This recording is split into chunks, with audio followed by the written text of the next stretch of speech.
You can help this podcast by using our affiliate links to buy awesome products. All hail our affiliates: Fiverr, eBay, Hali, AI, Pinpause, CBD for Life, A Premium Auto Parts, and Fans Edge. Go to smackology.42web.io and use our affiliate links to buy from these great companies.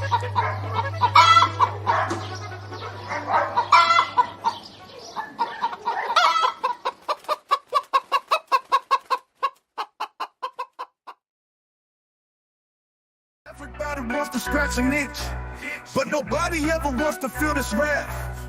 Does anybody want a bag of rich in the cold moonlight? Everybody wants to smack a ditch.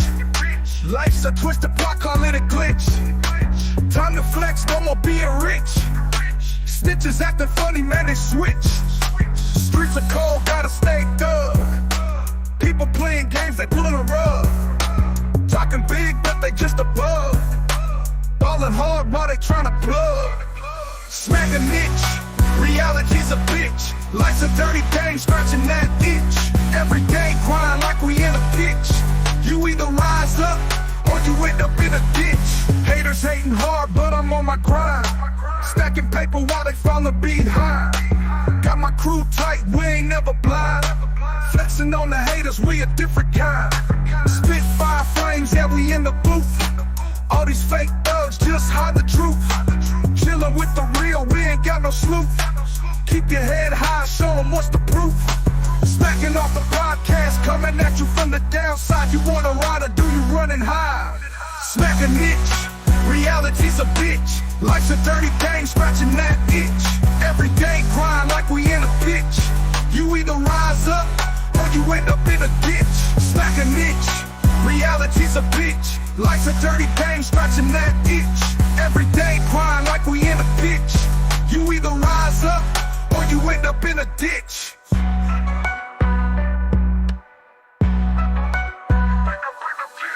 Haters hating hard, but I'm on my grind. Stacking paper while they fallin' behind. Got my crew tight, we ain't never blind. Flexing on the haters, we a different kind. Spit 5 frames, yeah, we in the booth. All these fake thugs just hide the truth. Chillin' with the real, we ain't got no sleuth. Keep your head high, show 'em what's the proof.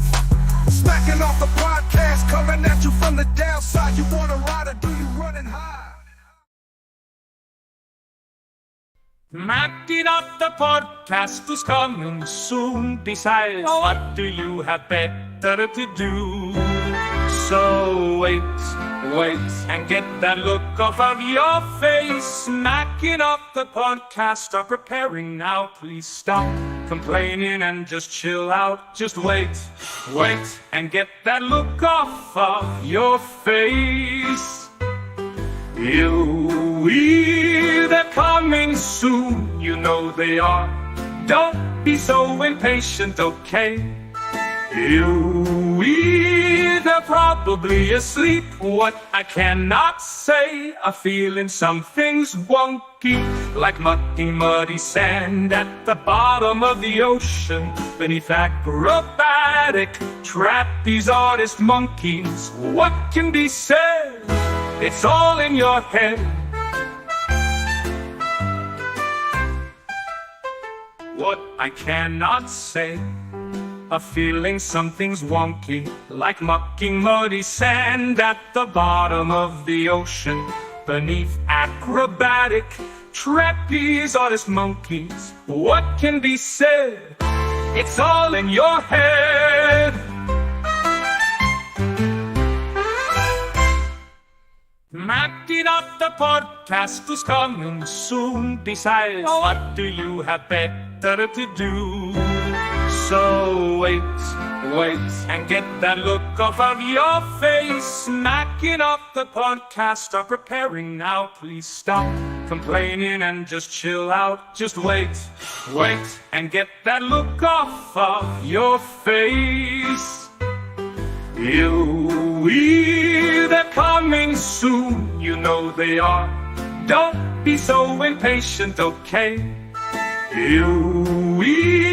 They're they're probably asleep. What I cannot say, a feeling something's wonky, like mucky, muddy sand at the bottom of the ocean, beneath acrobatic trapeze artist monkeys. What can be said? It's all in your head. What I cannot say, a feeling something's wonky, like mucky, muddy sand at the bottom of the ocean, beneath acrobatic trapeze artist monkeys. What can be said? It's all in your head.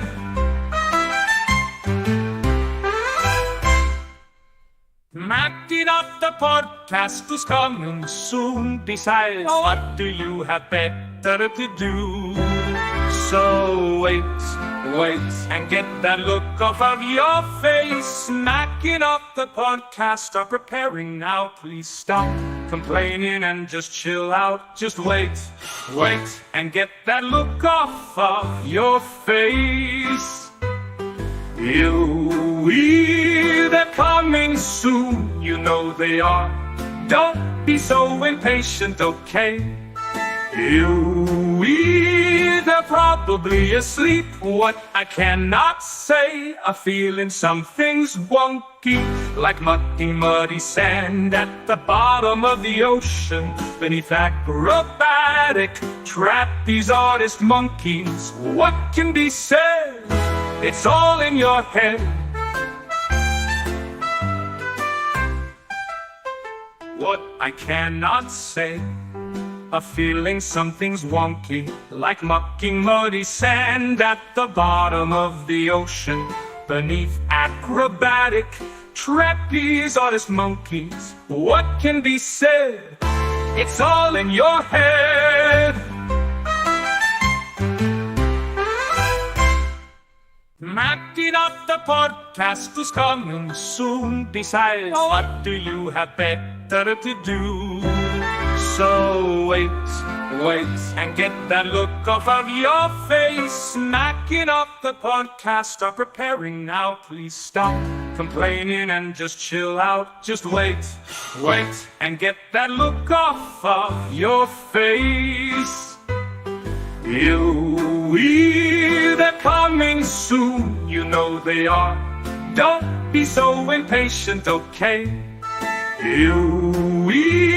They're probably asleep. What I cannot say, a feeling something's wonky, like mucky, muddy sand at the bottom of the ocean, beneath acrobatic trapeze artist monkeys. What can be said? It's all in your head. What I cannot say, a feeling something's wonky, like mucky, muddy sand at the bottom of the ocean, beneath acrobatic trapeze artist monkeys. What can be said? It's all in your head. Matt It Up, the podcast is coming soon. Besides, what do you have better to do?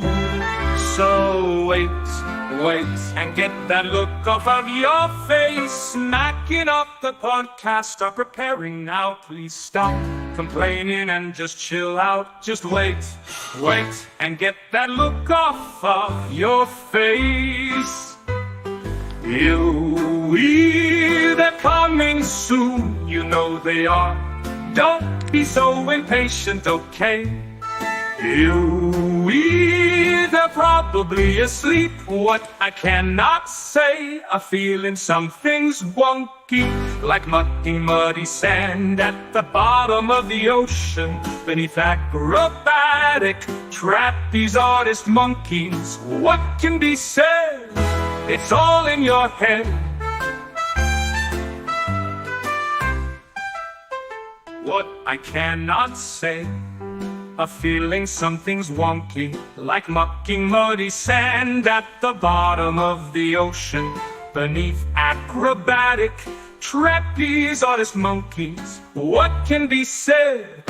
It's all in your head.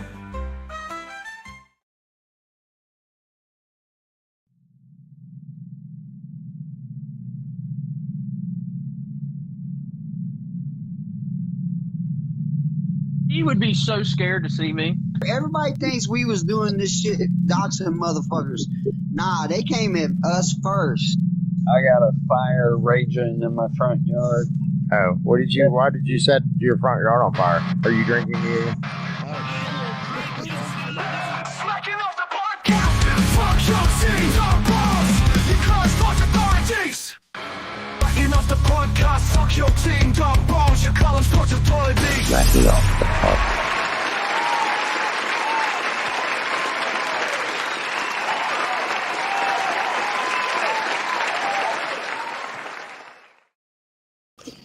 All right, everybody, welcome back to Smacking Off the Podcast. What's going on, Bob? It's you, Doug. What's up? Ed. Hey. You're good. Yeah, Ed, we can hear you. It's going to be a good night. Oh, yeah. Clemson Dane. Yo. All right. Jeremy. Greetings. Nice. And Bruce. Hey, how's everyone doing? All right, what's up with you, big dog? Same old, same old. Sorry, yeah, here comes Nikki. And Nikki. Nikki?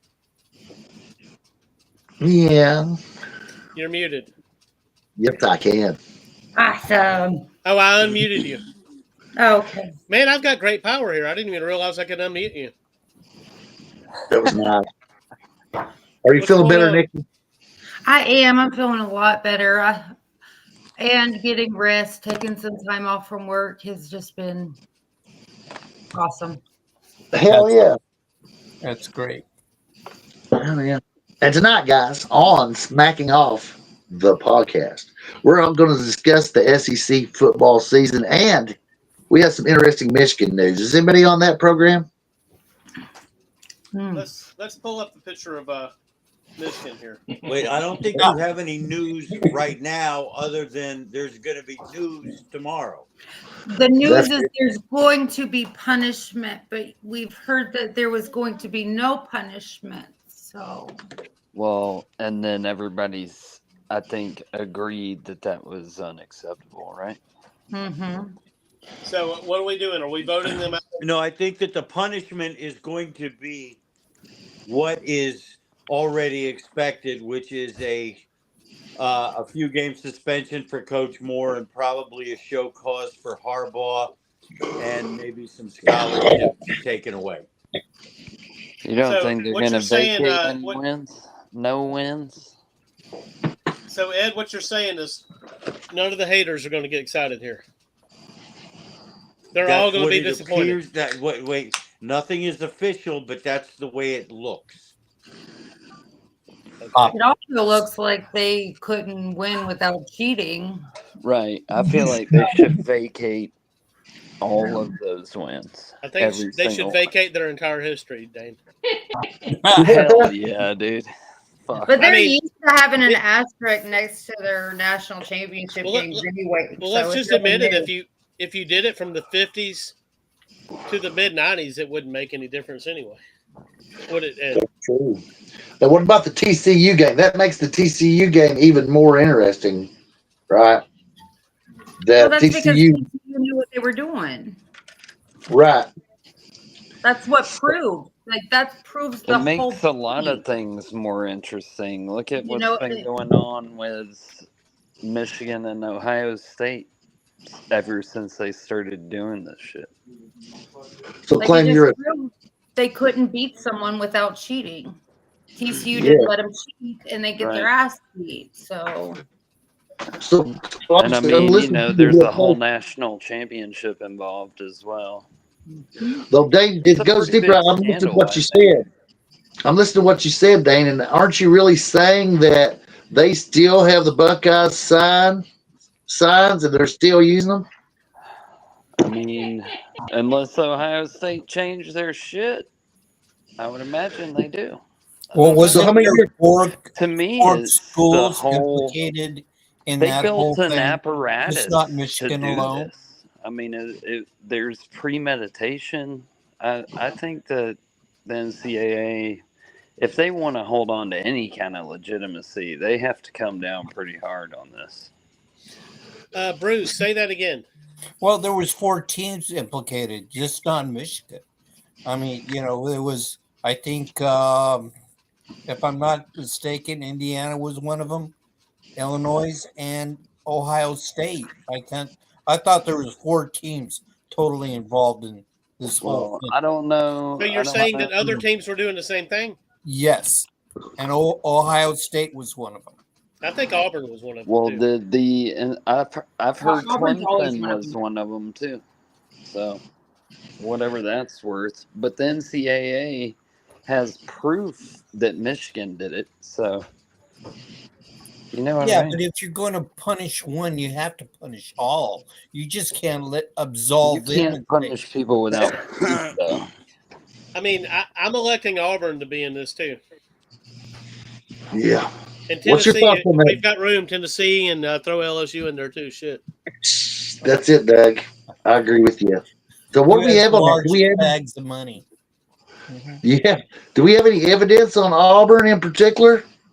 Yeah, they've sucked for years, man.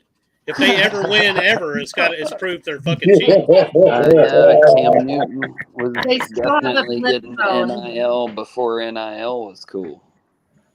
There you go. Well, Oh, yeah. we got tagged a long time ago for, if you want to call it NIL, in the early with Billy Joe Hobart. I mean, that's why James resigned at the UW and walked away. All stemmed from USC. So this goes back for a lot of years. What about Steve Entman? Bruce, do you remember Steve Entman? Wasn't there a scandal over him too? No. Never. It was Billy Joe Hobart, and it was over a Corvette that he had taken a lease on, and he got pinched. But now that happened in high school basketball in Kentucky. In my life, I've seen that go on in high school basketball here in Kentucky. There's a guy that I went to school with, and he was going to my school, Boyd County, the local powerhouse. And one of the rivals in the neighboring county, Russell, next thing you know, he transferred there and he had a brand new Z28. Now, his name, I probably shouldn't say his name. But anyway, so he transferred to Russell and gets a brand new Z28. His family didn't have nothing, by the way. And but Boyd County played Russell that year in the regular season and in the regionals. And in the regular season, they beat them 94-68. And in the regionals, they beat them 123-48. What year was that? That was the 83-84 season. My junior year. Z28 was only, about $9,000 maybe? Oh, in them days, it was 12. 12? No. Okay. Yeah, Mustang was 9. Money back in the day, boy. A GT Mustang was 9, and an IROC was 12. A Trans Am was 14. Mm-hmm. And they, I remember what's that? And a house was 40. Yeah. Yeah. That's a long time. And now a house that costs $40,000 is it needs a roof and what else, Dane? It needs to be relocated to a different neighborhood. Plumbing. Yeah, you can buy $20,000 houses here in my hometown, right downtown. But most of them are in horrible shape, and they're in a neighborhood that would curdle your imagination. A neighborhood that the national news has described as the epicenter of the heroin epidemic. Oh my God. Yeah, because Huntington, West Virginia is literally in sight. So if you're in Ashland, South Ashland, right, Huntington, West Virginia is directly across the river, and the epicenter of the fucking opioid epidemic is right there in Huntington and Ashland. So And I just want to say this, Bob. What's if that? we're talking about Kentucky, I'm not interested in the heroin epidemic. I want to know about those blue people. The blue people, they're around here, but they don't live in Ashland and do heroin. You know what I'm saying? Most of them people are old regular Baptists. I don't know if you ever learned anything about old regular Baptists, Doug. But how'd they get blue? That's all I want to fucking know. Did they cross with a Smurf? It must be, but I think it has something to do with the isolated nature of Eastern Kentucky and the times that all that developed. They'll breed it out eventually, right? I'm sure of it. Then Eventually, they'll just be like a light blue. And then you have muskellunges. Some of them were muskellunges as well. You know about muskellunges, right? No. So muskellunge is yet another racial makeup that only exists in Kentucky, right? And I swear it's true, right? And the most famous Well, I'm muskellunge. learning something new, Bobby. Oh, it's true stuff. You can Google this, right? And the most I'm famous googling the muskellunge. blue people right now. Yeah, the most famous muskellunge that ever lived was Gary Powers of the U2. Gary Powers U2 incident. Colonel Francis Gary Powers was the most famous muskellunge that ever lived. So I don't know how hip y'all are on history, but the U2 incident was a huge deal. I'm sure. Got shot down. Yeah, so Gary Powers was a muskellunge. Hemoglobins. Yeah. So All right, anyway, we're distracted. Let's go to college football. You know what we need to do? Get back on football. Let me pull this box back up. The box. I'm going to flip the box so that we can read this slogan here. It just means more. Because it does, doesn't it? It does. It does. It means more to me. It does. Probably not to Bruce. Well, no, it does. It does mean something to me. Because I know it means something to you. Well, not that I'm a secret Alabama fan, but to a certain degree, I do have respect for DeBoer, and I like the other the offensive coordinator. So no, I like to see them be successful. It doesn't make us look like we were a one-time fluke and we just stumbled into the national championship. Yeah, I got you. So right out of the gate, we need to vote some of these motherfuckers out of this box. Well, Jeremy hasn't wowed us much with his oration, and we need it real bad tonight. So let him pick the We got 16 teams. We definitely can't discuss all 16 teams. Yes. So the first one out of the box that don't have a chance, Jeremy, is. Well, I mean, you got several teams that have no chance. I mean, Vanderbilt has no chance of winning it. Mississippi State has no chance of winning it. Kentucky has no chance of winning it. Arkansas has no chance of winning it. These are the teams that are going to struggle for bowl eligibility, if that. And I just don't expect much out of any of them. I think these are just teams that, again, they'll struggle for bowl eligibility. I don't like Arkansas's defense. Their offense has no wide receivers. They got a decent quarterback, so he might win them a couple of games. But I think you've got about 4 teams that really are going to be on the cusp of bowl eligibility. That's the best they're going to do. Well, Jeremy, I got a question for you. And the first name that pops into my mind right here, and I know that they're getting some love this year, but should we take Oklahoma seriously? Because I'm having a hard time doing so. Still. Well, the thing about Oklahoma is, you have John Mateer, and I mean, he's a good quarterback, and that is one thing that they sorely lacked last season. And that's they where had the a lot love's coming from. Yeah, and they had a lot of injuries. But the sooner is there an update on those gambling allegations? No. Well, that's first an off, interesting topic. First off, the guy trying to pull another fucking scandal out of his ass. First off, the guy. It's time that we normalize gambling on sports, as long as it's not some game you're in that you have a direct effect on. I don't have a problem with you. The way it is for me, as long as the it don't legalities of it, he has been accused of gambling, and he said that it was people playing pranks on him. So we will find out. I'm fine with gambling as long as they they don't happen wipe out to my be paycheck. Michigan fans, so are assumed to be Michigan fans. Well, the guy who supposedly broke the story doesn't exist. So I mean, that's that's where you start off right there. But I mean, as far as the team itself goes, they got a new offensive coordinator. They returned 70% of their production from last season overall. 77% of that on offense. The team had almost everyone back on the offensive line. And Jaden Ott, he's another transfer addition that a lot of people are not talking about. He had some injuries last year that kept his totals down. But this is a guy that year before last ran for over 1,300 yards. So that adds a jolt to the running game they sort of liked last season. The defense needed to work on some fundamentals, but they were able to get into the backfield a lot. So there's some potential there for Oklahoma to really take a big step up. Now, I'm not sure they're going to be in the playoff or the SEC championship picture. But you're going to see a much better team that's going to put a scare into some people this year. Well, they put a scare in Alabama last year. I bet they did. They actually stuck something up in Alabama. And it wasn't fun to watch. That's one of the worst games I've ever seen. That was one of the worst played games I ever seen. Nobody could hold on to the football. People were scared to commit to even handoffs. It was a bad game. And you know what? All those games had in common? Alabama was expected to win all of them. The games that Alabama was like, I don't know if Alabama can win this game, they won most of those except for maybe the Tennessee game. Now, do you have your Gators shirt on tonight, Nikki? There we go. Go Gators. We should all. Gators ain't never looked so good. But sorry about that. As far as Oklahoma goes, their defense was stout last year, guys. It was a serious defense. In my opinion, it was as good as any in the country. As long as they had to stay on the field, where their offense couldn't stay on the field, and they were also remarkably, in my opinion, well conditioned.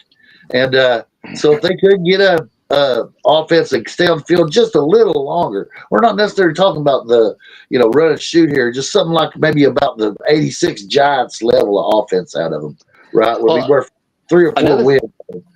Another thing about Oklahoma, and we talk about Florida's schedule, how tough it is. We've talked about that for weeks. Oklahoma has a string where they don't have a break.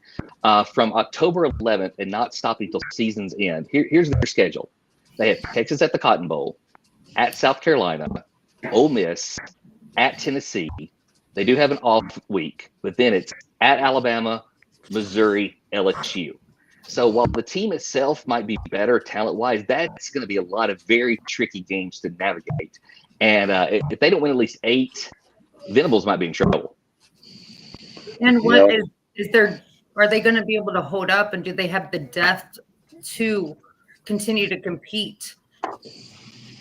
That's the big issue I see with Oklahoma.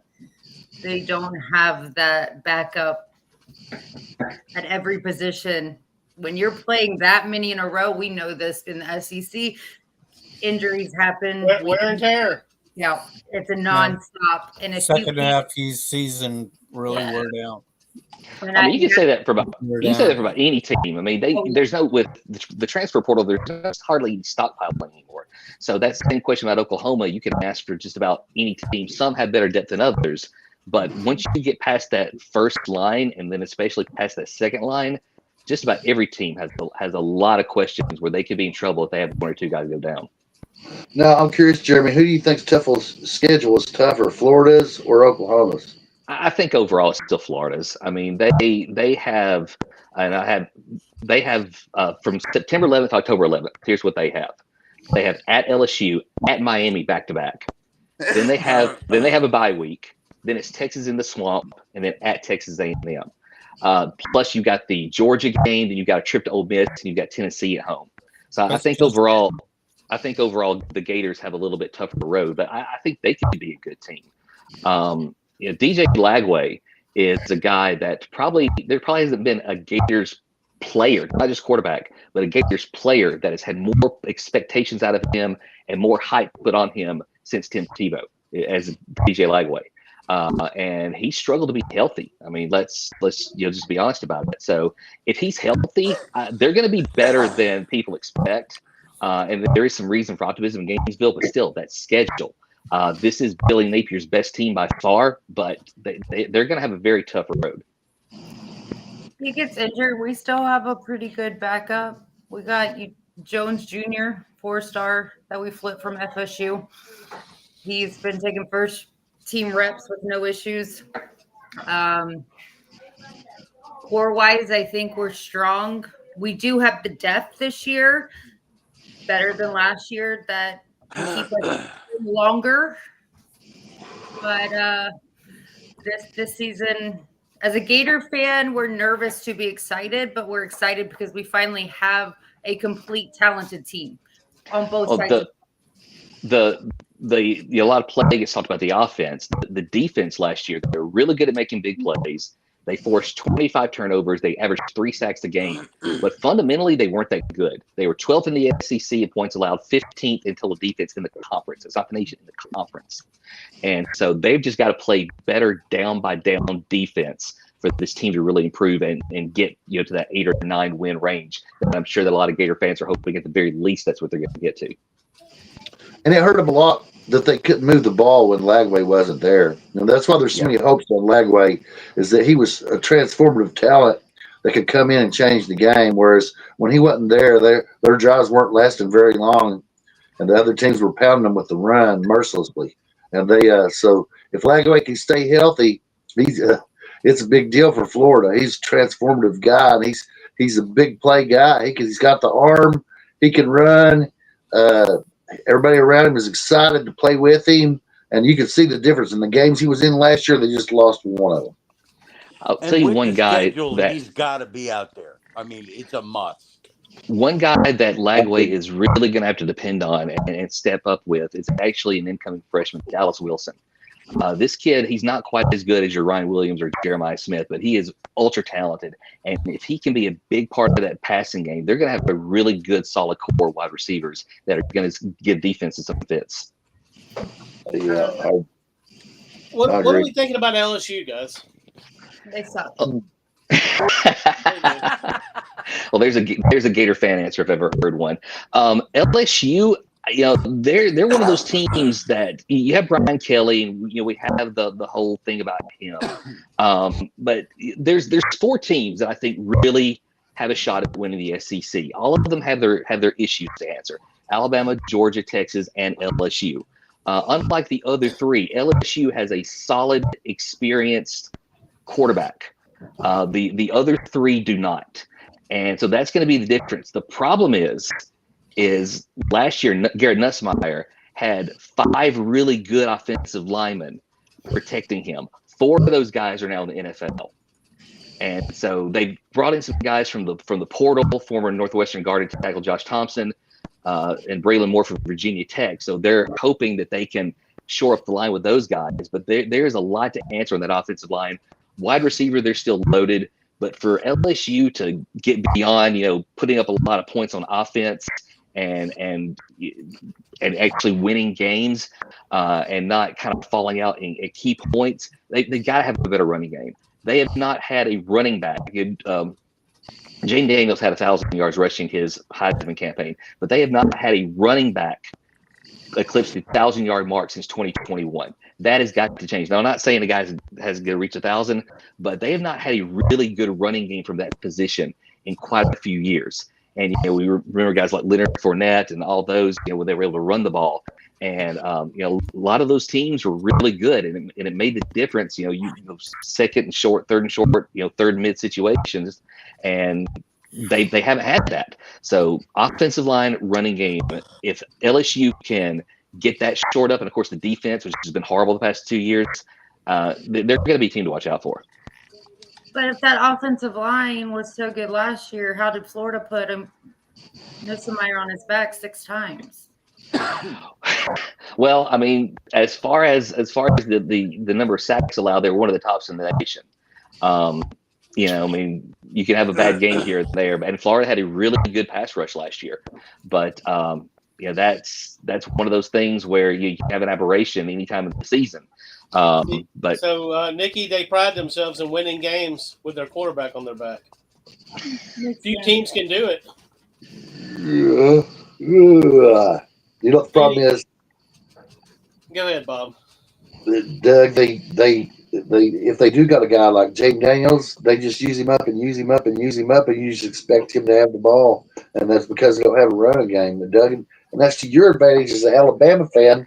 In my opinion, for you hope that they continue to do that, and I don't believe that Nussmeier is that guy.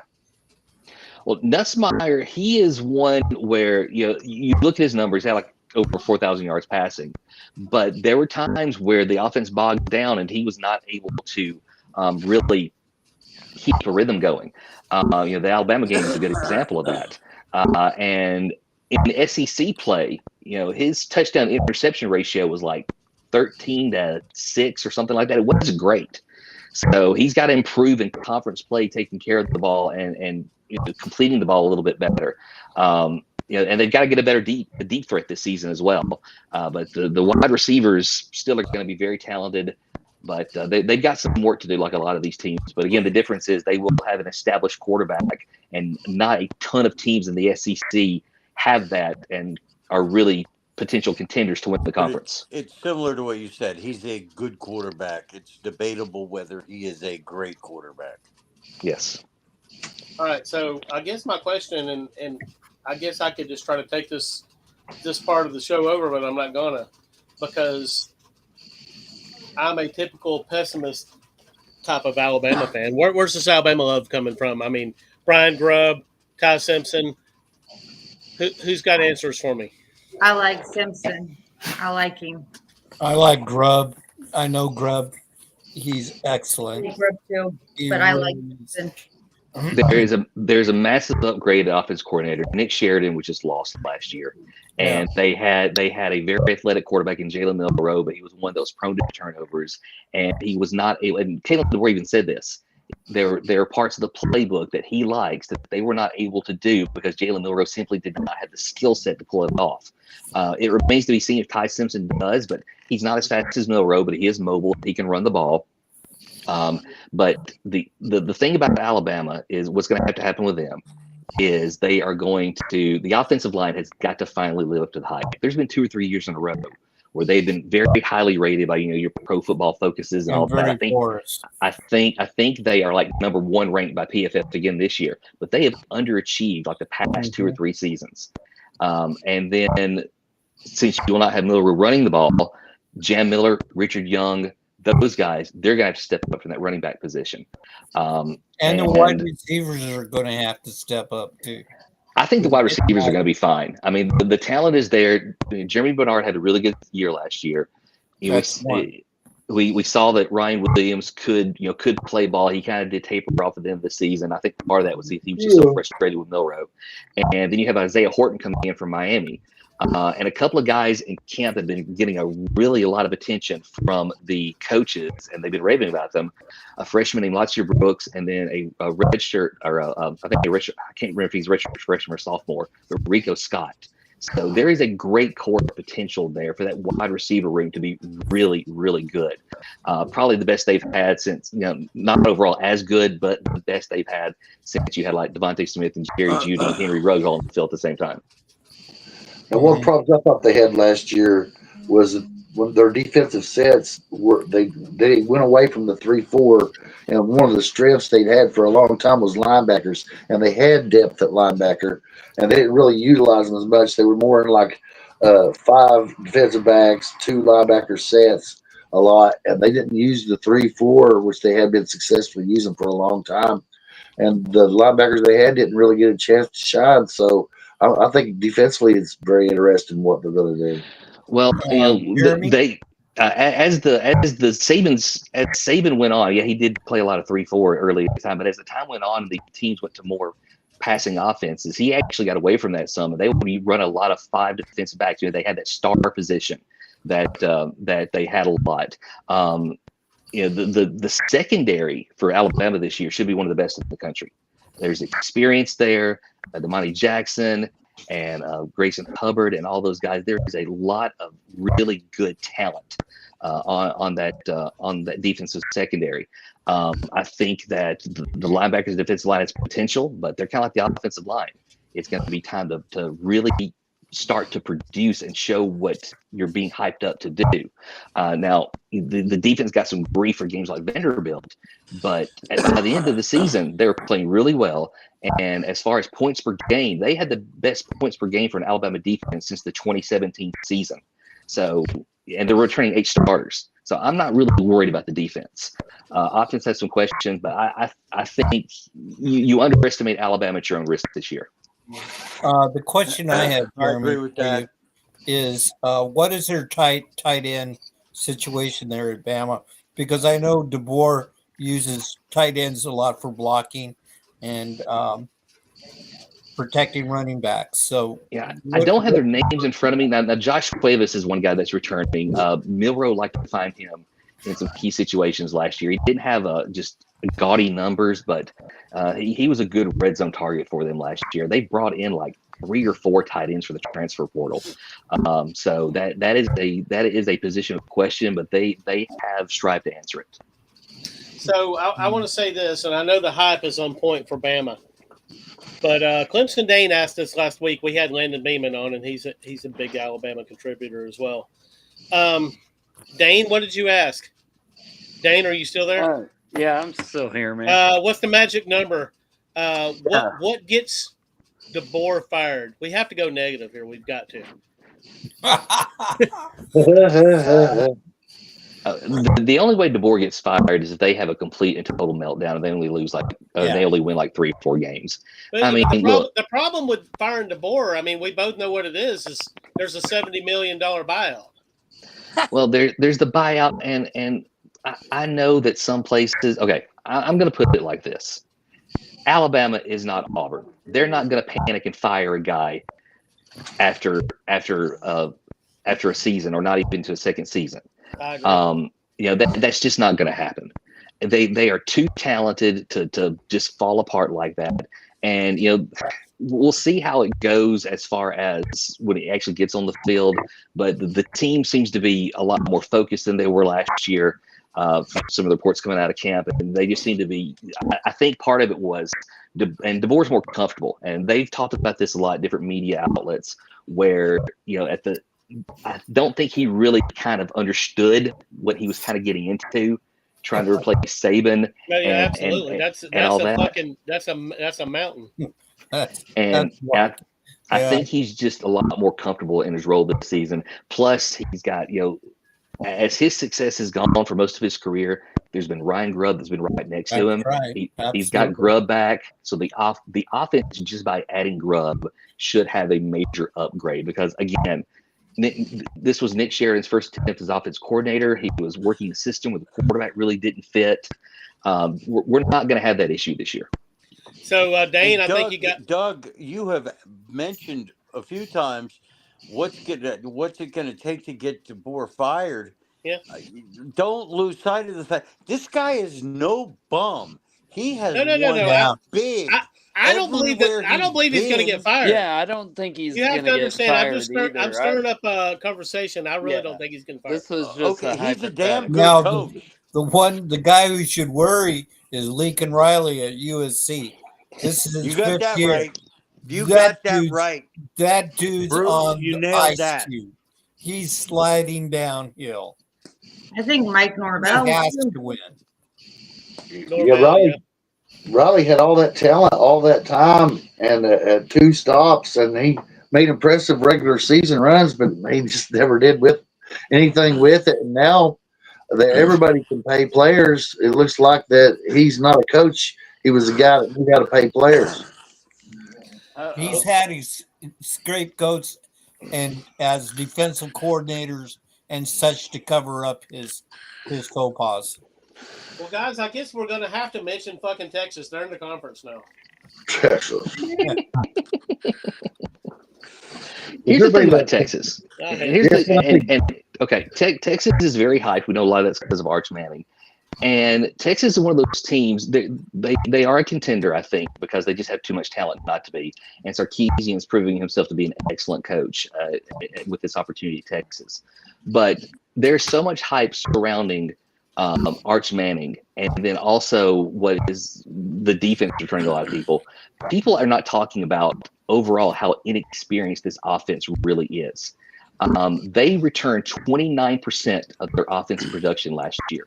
That is 126 in the nation, dead last in the SEC. They have lost 4 offensive line starters. Their top wideout Matthew Golden, and their top receiver overall tight end Gunnar Helm are both gone. They got talent, but they've got a lot to replace there. And they have with Blue that, back?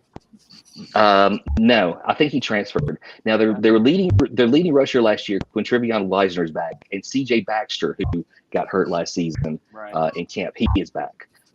But they wide receiver, O-line, these things that are a quarterback's best friend, especially young quarterbacks. Texas doesn't have a lot of those. Yeah, they have the top recruiting class in the country, according to some reports, according to CBS Sports. So that couldn't hurt them any as well. But now that people are using the portal, teams are more experienced and they can plug and play experienced players in, and it becomes riskier to play freshmen. You know? I guess we can go ahead and bring up. We'll be talking about this next week, I'm sure. But we got some early games that are interesting, and we've got Texas going to Ohio State, and I think we should learn a lot in this game. Because I believe Ohio State is equal to them, Doug, in talent. Wouldn't you agree?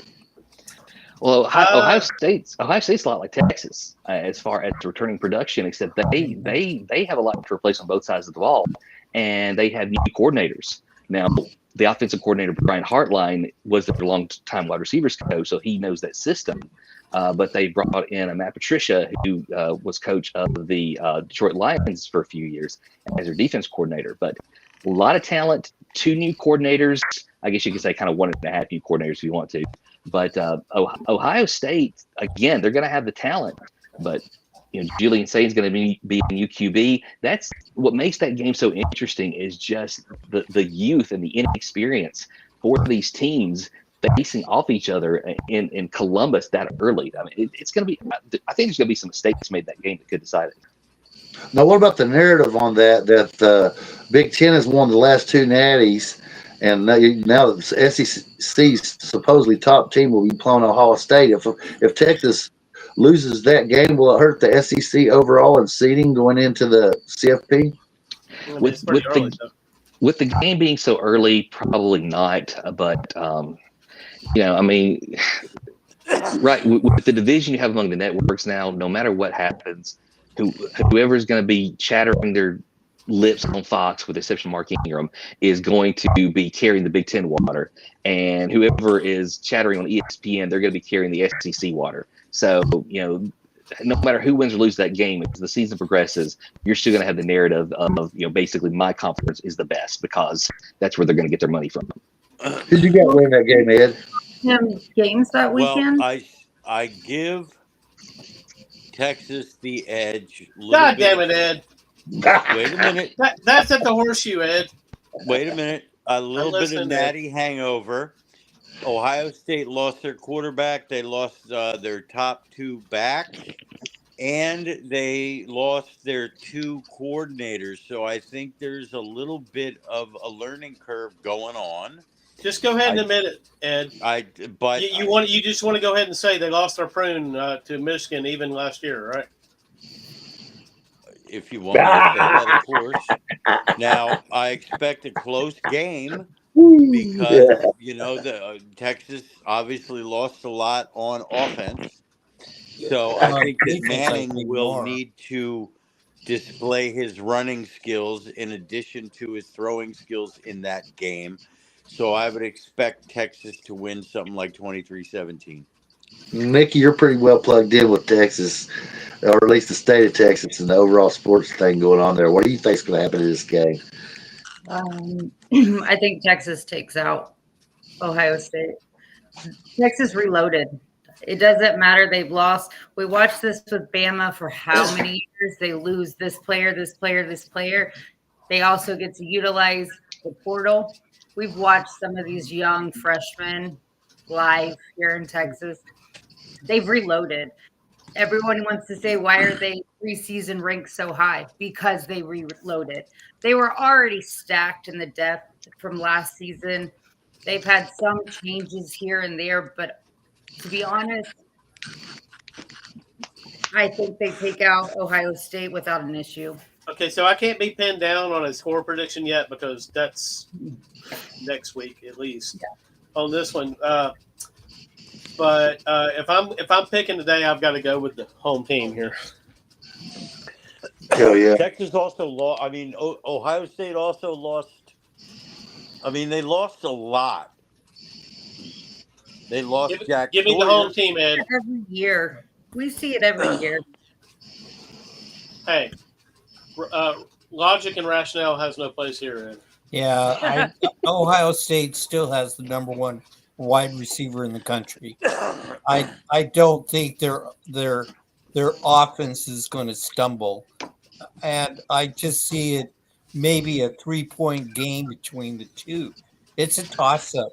I can't say Texas is the monster and Ohio State's, David. So, it's. I think it's going to be close, but Yeah, I do it's a 3-point. this game Yeah, it's for not a blowout. Texas. Yeah, for me, this is a game. What Arch has been hearing, honestly, I don't care where he's ranked. There's so much shit been talked about this kid.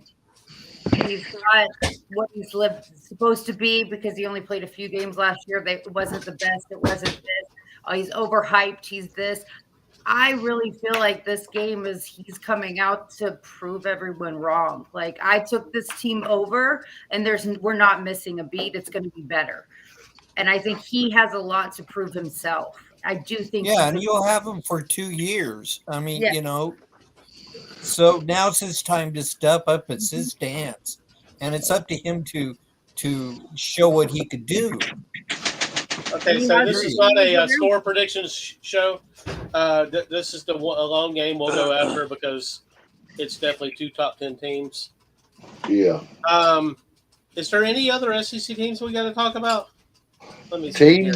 Vanderbilt, man. We voted them out of the box. Let's talk about Diego. What about Georgia? What about South Georgia. Carolina? South South Carolina is a very interesting team. They were just on the outside of the playoff last year. I think early in the season they were surprised. So people were surprised that they lost at Bama 27-25. I may be disappointed in Bama because they were coming off a loss and people thought Bama was going to blow them out. But South Carolina was very strong at the end of last season, but historically over the last couple of decades, they haven't done very well at putting together. How strong were they at the end of the season? What? Dane, tell us about it. Man, fuck that. Dude, that had nothing to do with them and everything to do with us. Don't get me started. Y'all wanted to be on the bottom of that one, didn't you? I will say this. I think South Carolina is the most overrated team in the country. I cannot disagree. So you don't believe Okay, let me explain. It's not just because that's my rival team, but I mean, just subjectively, what they lost, I don't think they're going to be able to replace. Well, this is a team where people are picking them high because Sellers is back, and Sellers is a very talented quarterback, and they do have one of the top pass rushers in the country, Dylan Stewart. However, the light is shining so bright on those two that everyone can't see the uncertainties all over the rest of the field. Right. Rocket Sanders is gone. The heir apparent Utah State transfer, Rajul Faison, is fighting eligibility issues with the NCAA. I think last I heard he was practicing, but they still haven't got that all cleared up yet. The running game outside of Sellers is a huge question mark. Their leading receiver last year was their tight end, Josh Sanders. He's gone. No one on this current roster has more than 30 catches. None reached the 400-yard mark last season, and none had more than 3 touchdowns for the wideout position. Both starting linebackers, 3 of the 4 starters on the defensive front are gone. One of the reasons Dylan Stewart put up the gaudy numbers he did last year was because you had Kyle Kennard on the other side. They were the best edge duo, one of the best edge duos in the country. But Kennard is gone. Teams can focus more on Stewart without him on the other side. Linebackers, you have a trio of guys who had 212 total tackles last year, all gone. Secondary's in a little bit better shape. Beamer did hit the portal for a couple of pieces, but they got so many questions. And check out this slate from October 11th to November the 15th. At LSU, brutal, dude. At LSU, Oklahoma, Alabama, at Ole Miss. Then you have an off week. Then at Texas A&M. I think they could lose every single one of those games. Exactly. Gamecock fans, hate me if you want to, but they could realistically lose all 5 of those. All right, so y'all heard the man. Fuck those cocks. Fuck. It's not exactly what I said, but okay. I mean, that's how I translate I'll say it for you. Fuck them. Those cocks suck. Let's go and get Missouri out of the way. I mean, Yeah, we I'm got- interested in If that. they're an SEC school, I always forget them. yeah. I always do. And they've been They'll have responsible a much lately. better season that they had last year. They But have a it's still solid boring. coach. Oh no, Missouri's just boring football. But they got a chance. Boring ass People, state. though, Have you ever been to Missouri? Place is a shithole. When they entered into the SEC, the first thing they said is that Georgia played old man football. And then they went down and played Georgia, I believe, in Athens and got their ass whooped. But they did win their second Lots conference of old man once, right? football. Did Well, I Missouri win the SEC once? They didn't. They They haven't won. won the SEC. They They haven't won won the it, but East a few times. They won They the won East the East in 2 years in a 2013 row. and 2014. Yeah. Yeah, they beat us like the first few years, but I mean, so did most of the other teams. Yeah, it was impressive. I mean, Well, they they've done have a more very than Texas A&M has done. they have a very manageable schedule. Their toughest home game, their toughest league games are at home: Alabama, Texas A&M, and South Carolina. They got a couple of road games that could be tricky. They got to go to Auburn. They got to go to Oklahoma. One game that a lot of people aren't talking about that I'm so glad as a college football fan that is back just because it's a great rivalry. The border war, week 2, Kansas and Missouri. They're playing That rivalry is Kansas? back. That should be a good one. Oh, that's awesome. So, our guys, we're leaving out somebody that's very important to talk about. Not necessarily because I love them, because I actually hate them with all my heart. But we got to talk about the Longhorns, not the Longhorns. We've already talked about them cocksuckers, but the Volunteers. I'm looking at your list. I didn't even see the Volunteers on there. They were Doug. forgetting them for a reason. I know they All are. right, take a look and see if you can find them, Bob. They're on the bottom right, but I thought that was Texas, and I didn't want to say their name again because I don't like them either. You know, I got this. Can I have my yearly soliloquy about Texas real quick before we go to Tennessee? I just got to talk about this. So, in my entire life, right, and I'm 58 years old, right? My entire life, right? The only time that I remember Darrell Royals when I was a little kid, but after that, the only time they've been railed at, they had to cheat. Now that cheating is legal, that puts them on a legal, even playing field, except for money, right? So I don't care a goddamn thing about them, and I hope they fucking rot, right? But I've got less love for Tennessee, but they got a schedule to play, and it's pretty tough. Does anybody want to talk about the Volunteers? Well, You know, the team, Karma says they should be good because they held the line on Nico, but I'm expecting them to take a step back this year. A step back from last year, or a step back from that fucking game against Ohio State? A step back from last year. I do not expect Tennessee to return to the playoff. I think they'll be decent, you know, maybe 8-4, 7-5. Guys, I just want to ask a question real quick, and this is not really football related, but it is smack talk related. Have y'all ever heard a fucking fan base run their mouths the way Tennessee did going into the playoffs last year? That they were going with Ohio State and they were going to whoop Ohio State's ass, and Ohio State didn't have a chance. Y'all ever heard anything like that? Probably like the same fucking fan base a couple of weeks before that. Like they were checkerboarding their stadium because Ohio State fans They were were only afraid. saying they own Ohio State, the Horseshoe, which, I mean, had they ever even played there before? That's amazing. I just the gall of them. I mean, they even I was made fun. embarrassed. I had like secondhand embarrassment, and I hate Tennessee, and I still had secondhand embarrassment. You were embarrassed for them. That's so Southern, Doug. You were embarrassed for them. God bless their heart, right? Is that what you're thinking? Something. How come everyone has stink face about Tennessee? I don't see anyone with a big smile on their face with Tennessee. Because they just run their mouth so much. So much shit. So everyone's saying that backed Jen up. Chavez is going to be having a sad year again this year, right? Well, I'm sad about She's had a that. bunch of them, Bruce. God bless her. And the sad part about it is Jen and her sister are probably the best people in the world, but they're Tennessee fans, so they got to put up with this, right? So we're going to give them what they want. And Jen, I want to tell you personally that Tennessee sucks. Thanks, All right, Bob. so, You're a so braver is there, man is than there I any am. is there any serious views on Tennessee? I mean, the defense is returning 7 starters. I think they should be pretty good. We don't know about Jermod McCoy. Supposedly he's been cleared for practice, but he's come off an ACL, and that's going to be tough. The QB saga, we know Nico is out. It's kind of looking like maybe Joey Aguilar is going to be the quarterback, how effective he's going to be. The big thing with them is they're replacing a lot on offense. Dylan Sampson is gone, the SEC Offensive Player of the Year. Their top 3 receivers are gone. 4 starters on the offensive line are gone.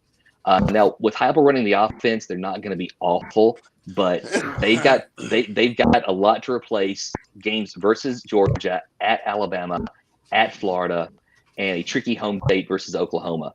I think 9 wins is the absolute ceiling for Tennessee this year, and I wouldn't shock me if they go 7-5. Andy says there's no return trip to the CFP for the Volunteers. Okay, so I mean, I guess we've still got to talk about Auburn. We got to talk about them fucking Aggies, and we got to talk about them fucking what are they? The Black Bears, the Land Sharks. What are they called these days? The Ole Miss Rebels. Ole Miss. Ole Miss. Now, don't you like Lane Kiffin very much, Nikki? Nikki I loves him. I love him. She loves him. Love him. Nikki, you follow his Twitter account, don't you? Sorry, X account. I don't. I You don't? don't actually. No. Oh, you're missing out. I If need you could be our person in the field to cover Lane Kiffin. Our Lane Kiffin correspondent. I'll start following him for sure because I love a cocky asshole. All right, we got to sign Bruce to somebody. You know, he's Who a you cocky covering, asshole. Bruce? Who do I want to cover? Yeah. Texas A&M this year. Okay.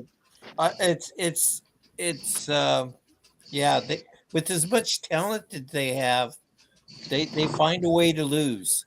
Yeah, they do, don't they?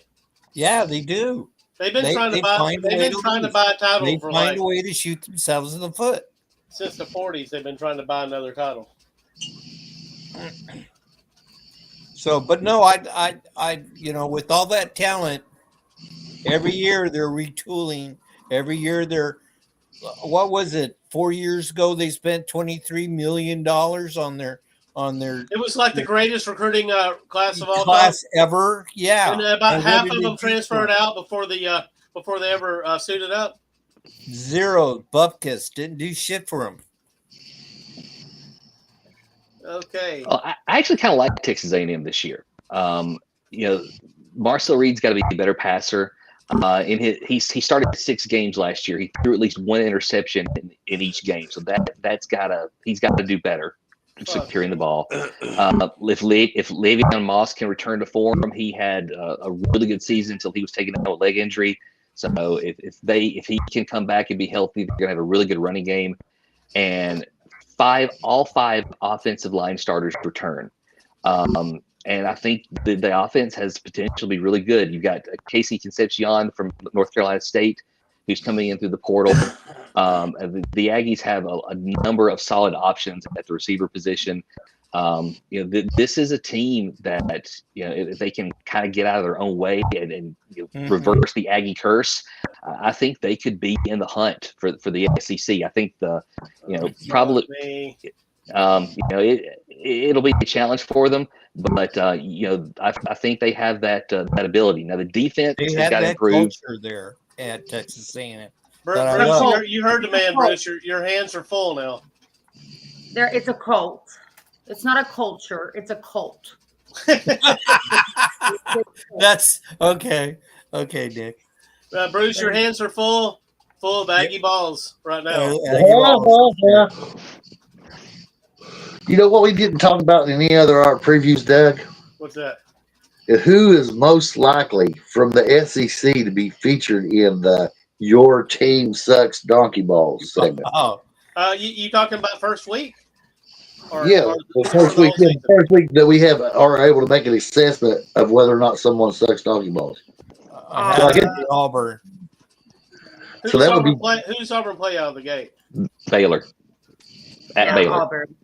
That's a Friday night game. Friday night in Waco, I hate to August say it, 29th. it's Auburn. Yeah, Baylor looks strong. Bob, we may have to go live Saturday morning while we're eating our fucking cereal, watching cartoons. I'm all about that. Count me in. Yeah. I think they were our #1 team on Donkey Balls last year, weren't they? Auburn, you mean in terms of appearances? They got a lot of love.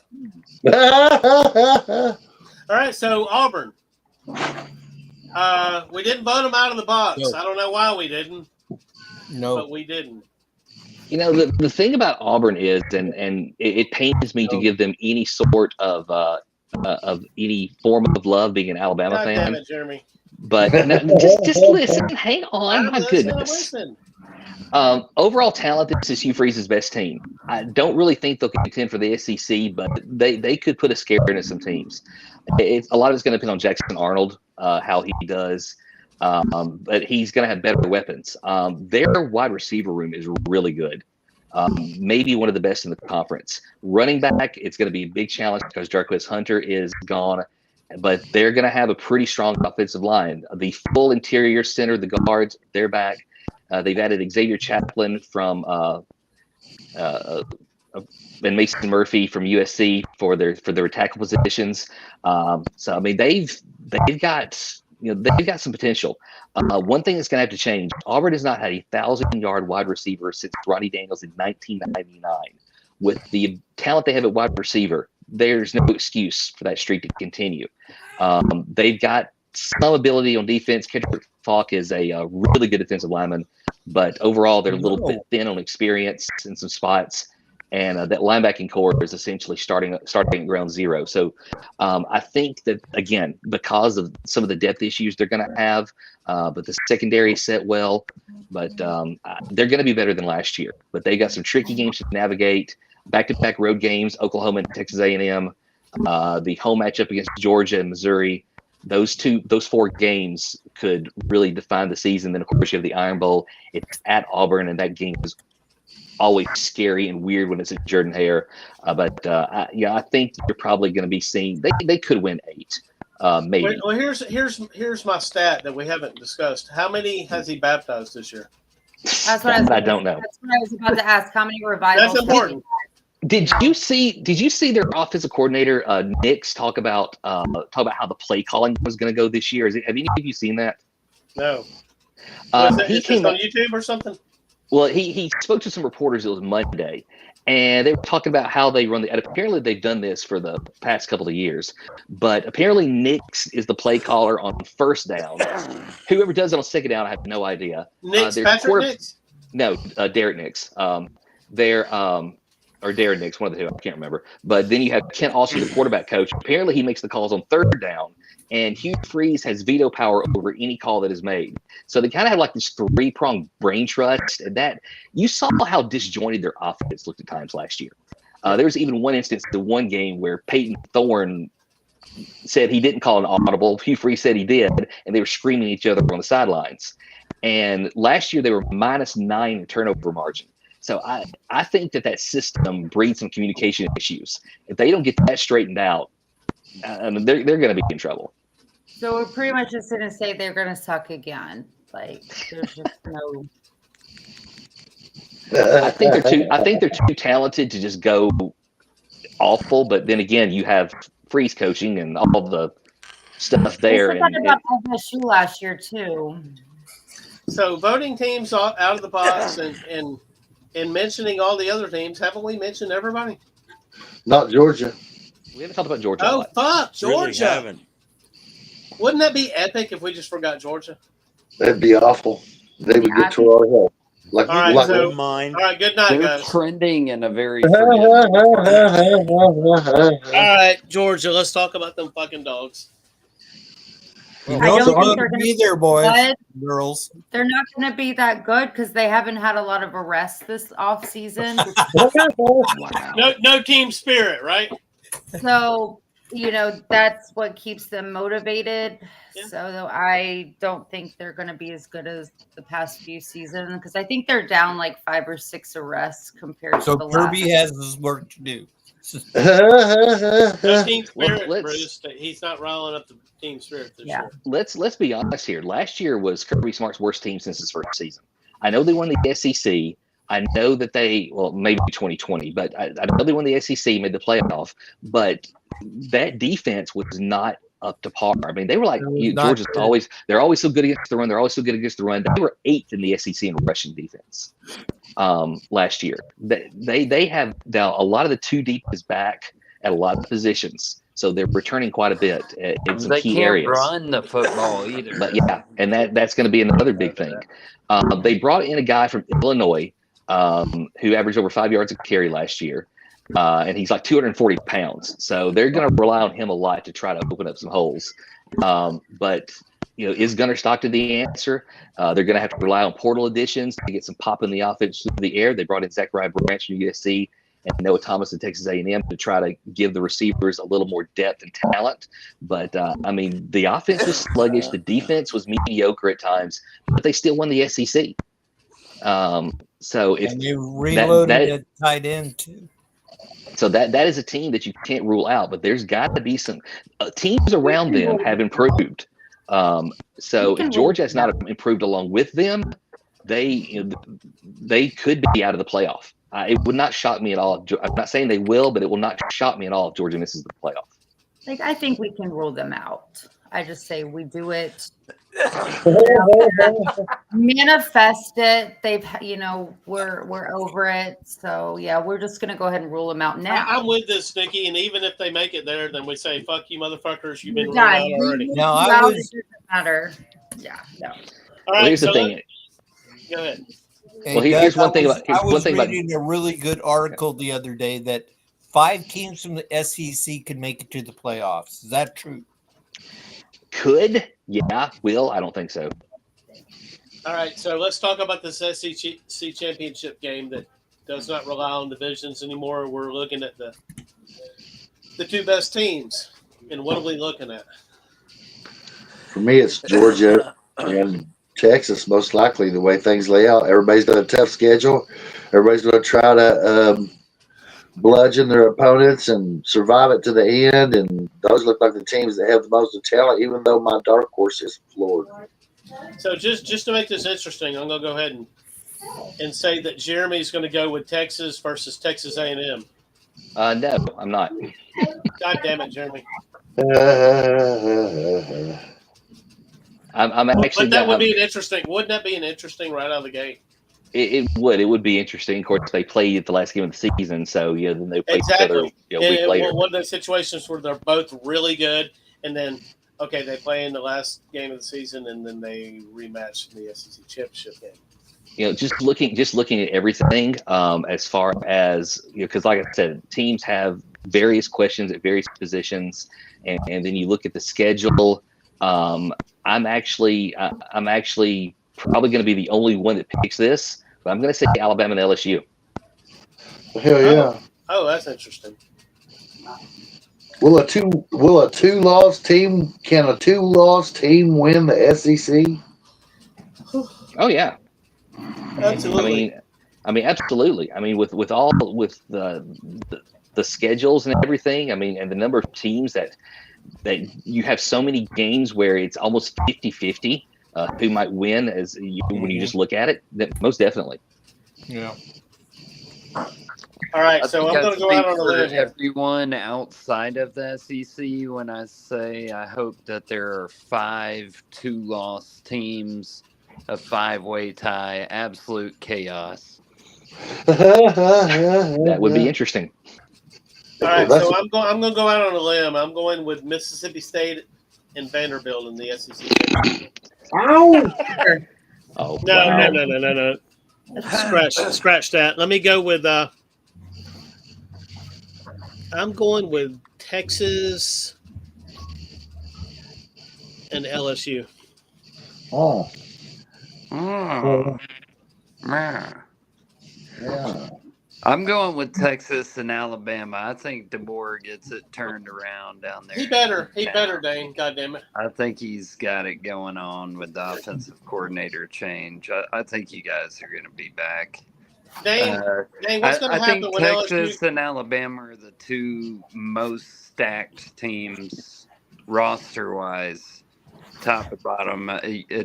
Pick a position; it doesn't matter. I think Jalen Milroe being absent is probably a positive. I think you are going to be back, Oh buddy. yeah, when Milroe had a bad day, Bama lost. Oh yeah. Who is Bama's quarterback this year coming up? It's going to be Ty Simpson. Yeah, Ty Simpson has officially been named the But starter. there was another kid from Sacramento that was right behind him. Well, there was you had three guys that were in the mix. You had him. You had Austin Mack, who was actually a transfer Right, from Austin Washington. Mack, he was and at the and UW. then you had the freshman sensation Keelan Russell. Russell's just not ready yet, and I think they said that. Of course, again, this is fall camp. Who knows how that will relate, because you're facing your own teammates there. But Ryan Grubb said that during the fall camp, they had a total of 4 interceptions thrown. Now, whether that's the defense not making the plays or the offense quarterbacks just making great decisions, we don't know yet. I recognize that, but Ty Simpson through camp only thrown 1 interception total. They say he just has a much better command of the offense, that the team responds better to him, that all 3 have shown a lot of promise, but that Ty Simpson is the guy that they're going with. Dane, real quick. What's going to happen when LSU comes to Clemson? I think we're going to skull drag their ass. You're going to see Brian Kelly standing there with his signature deer in the headlights look when he walks out into the real Death Valley. All right, that's what I wanted to hear, Dave. I'm taking Clemson by 3 tutties. Nikki, who's playing in the SEC championship game? I'm actually going with Bama, and I'm going to stick with my Florida this year. That's the first time I picked them to. Bama and Gators. It's going to be a rematch of the 90s. It's going to be a rematch of the 92 inaugural. 92, 93, 94, 96, 2015, 2016. Hey, for a while, it didn't look like we could win those games, did it, Jeremy? Yeah. How many of them? I stuck with our Gators during basketball season from the start. I just have a good feeling with our guys this year, and I'm really high on Bama. I love what I've seen so far and I'm hearing, and I think it's Bama, Florida this year. Ed. Old Big 12 dogfight. Texas A&M. Interesting. Say that again. I missed that first one, Ed. No, you didn't. Say it again. I really did miss it, Ed. Texas 6. No, wait. Highway 6, Aggies nothing. Texas A&M. So I got it right out of the gate, except I attributed it to the wrong person. All right. Who hasn't picked? Landon? Yeah, he's not here. What about Bruce? Did he pick? Bruce. Alabama, Texas. There you go. And there's no reason for us to pick winners here, right? I mean, this is so far away that we shouldn't. I'll go ahead and pick a winner. I think Alabama wins the conference, dude. Ow!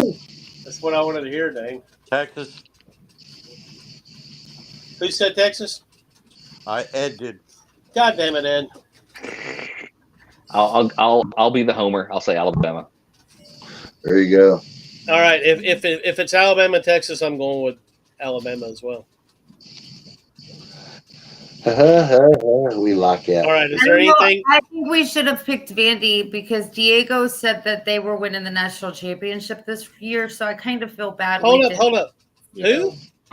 Diego? Yeah, he said that Vandy had the talent and that they were going to win the national Who is championship. Diego? Was he He the knows quarterback? his stuff, man. Yeah, He's getting a doctorate in college football this year. I will never wish injury on anyone in my life because I'm not that kind of person. But Diago Pavia is one that I hope eats a lot of turf in a number of games this season because he is such a cocky little snot. I just hope that he. Well, Let's do a poll real quick. You have to love a kid that will talk that much shit that plays for Vandy. No, you don't have to. He backs it up. Do you, Jeremy? No. Yeah. You don't have to, do you, Jeremy? Yeah. All right. What are we closing with? We closing with the smacking off outro or the your team sucks donkey balls outro? Oh, I like the your team sucks donkey balls, but we must say, Doug, that if you're watching the show, make sure you like, subscribe, share, buy merchandise, join the groups, everything you possibly do, even put it on Twitter. Yeah. You can jack off to it if just don't tell anybody about it. There we go. Or you. Your team sucks, donkey ball. Your team sucks, donkey ball. You're probably getting fired before the season's end. May even lose your wife and your asshole friend. Your Team Sucks Donkey Balls is a presentation of Smacking Off the podcast. Stream in every week for another victim as we kick them while they are down.